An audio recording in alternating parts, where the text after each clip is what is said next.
What's up fam, my name's Kiahonfire and welcome back to another video. Today I'm doing an updated guide on how to get star metal and all the ways to do it. So let's get into the video. Star metal comes from meteors that come from the sky exactly like you're seeing right now, and they can land in several places in the actual snow biome.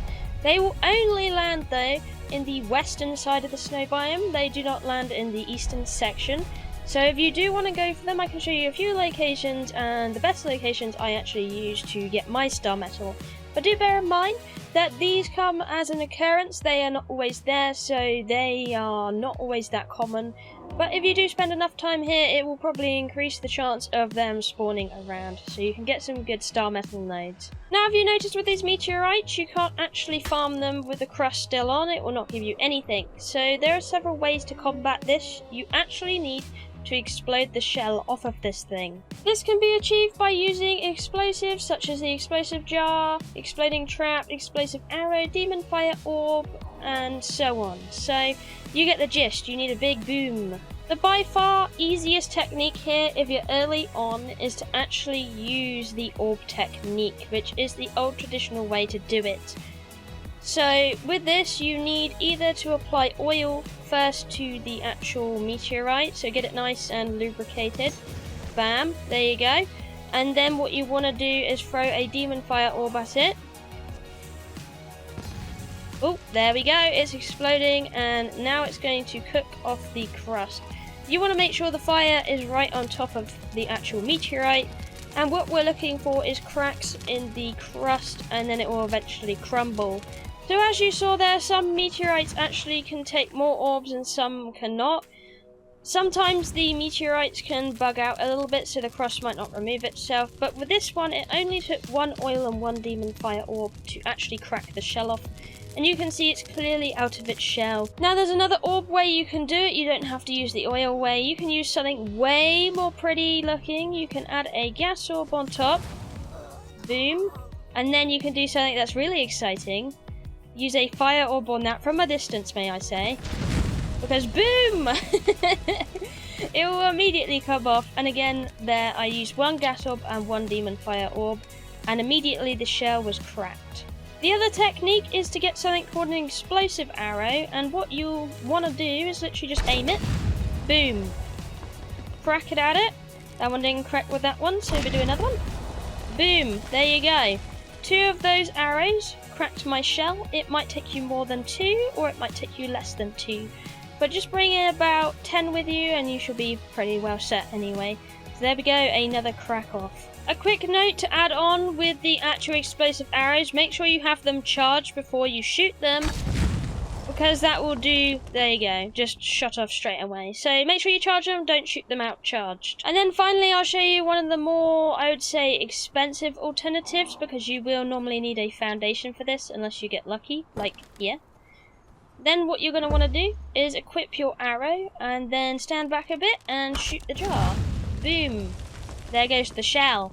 So that's several ways you can crack the shell on one of the actual star metal meteorites. Now to actually farm this stuff you need a steel pickaxe plus to be able to get the material out. So anything better than a steel pickaxe or a steel pickaxe. No lower, otherwise you cannot farm this actual node out. And you can get about 15 to 20 swings out of it before it collapses, so you can get a decent amount of star metal out of it. Which is really nice, because that means you might only need a couple of these actual meteorites and not a whole lot of them, depending on what you want to make. Once you've got your harvest, what I usually like to do while I'm in the snow is build a little snow house. That's so I can wait for the meteorites to come for me and I can see them when they fall, so I can be the first to get them when I need them. So having a little snow hut is really handy. That way you spend as much time possible here. You can also, in the back, farm out some of the black ice from the actual snow castle over there, and that's pretty handy. But no, I'm going to show you how you can actually make these now orbits into ingots. So here we go, there's a few things we might need for this. So first we're going to go and use our forge. You can use a normal forge or a improved forge, and we're going to pop our star metal in so it can cook. To make one single star metal bar you need 1 brimstone, 1 black ice and 2 star metal ores, and then your fuel of choice. Then you can cook it into a bar and make a lovely, here we go, it's coming out now. Boom, there's a star metal bar. Lovely, nice and easy to cook up. If you want these to cook faster, you can always use a smelter of any tier that will speed things up for you. And it's really that simple. There's plenty of black ice in the area to grab at the back of the snow region, or you can do it at the front as well. They have a few nodes of that. So you can grab that, and then you'll need to grab the brimstone in lower places such as the Shattered Springs. Now you probably want to know how you make the orbs and all the bits and pieces that you need to explode the crust off. So we'll start with the orbs. You're going to need a fireball cauldron with any tier of alchemist in here. So for example, I have a T1 here. That gives me access to all of the orbs.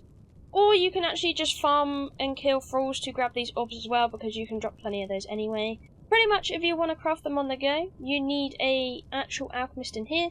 And then for the demon fire orb, you need a 1 orb and 5 volatile glands. For the gas, you need 10 puffball mushrooms and 1 water orb. And then for the grease orb, you need 5 tar and 1 water orb. For the slightly more expensive route, you can go and use an explosive jar. You will need to learn the actual jar from the decoration tab. So you'll need to make an earthenware jar. You'll need 5 tar and 1 dragon powder, and then this can be made in your inventory. That goes with the exploding trap as well, but the exploding trap will need an explosive jar to make the thing, so I'd say it's not really worth it. And then for the dragon powder, it's pretty expensive actually. It's going to take you 2 demon blood, 10 brimstone, 50 crystal, and 100 steel fire. So I definitely recommend over the others the orb method. It's still the cheapest out there. And finally, the explosive arrow, we make it in the carpenter's bench. We put in, there we go, we need specialist ammunition for this, learnt in your feats. But it's going to cost you 1 iron head arrow, 5 tar, 1 dragon powder, and 4 feathers.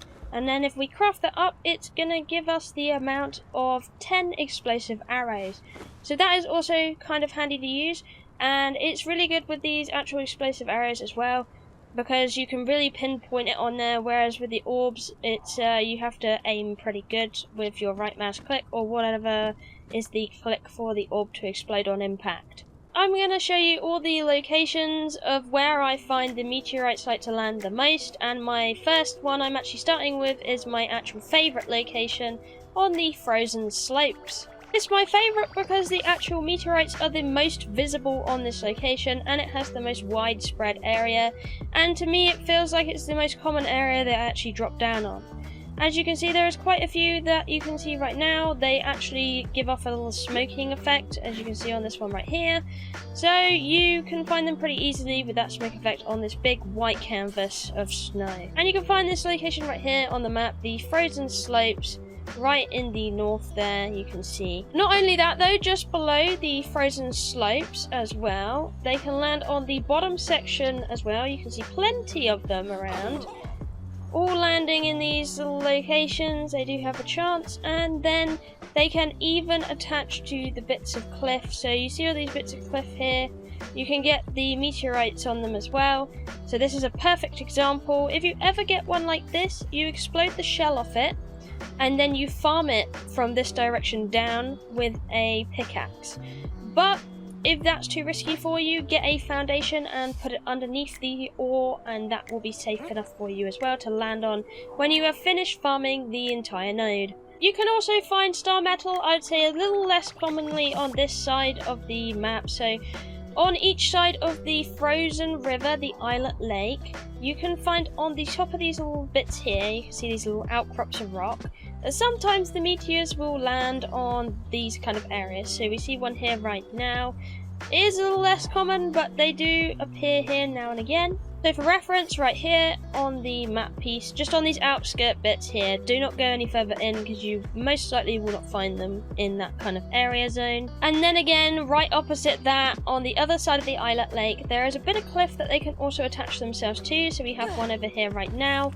So this little area, for a little reference, again, you can see it's right opposite on this little curb here. Check that as well for star metal. And then another one of my favourite locations, because they seem to like to spawn here quite a lot as well, is on the top of the Ymir Teacher's Mountains. So this area on the map is called the Outcast Camp, and they can spawn on the top of here, down by the bottom of there, and across the top as well. So there is a walkway all the way up from the top to the bottom of this area, which can be located in what I'm going to show you in a minute, but literally you can see all these smoking meteorites on the top of this outcrop, and then they can spawn right on the top as well.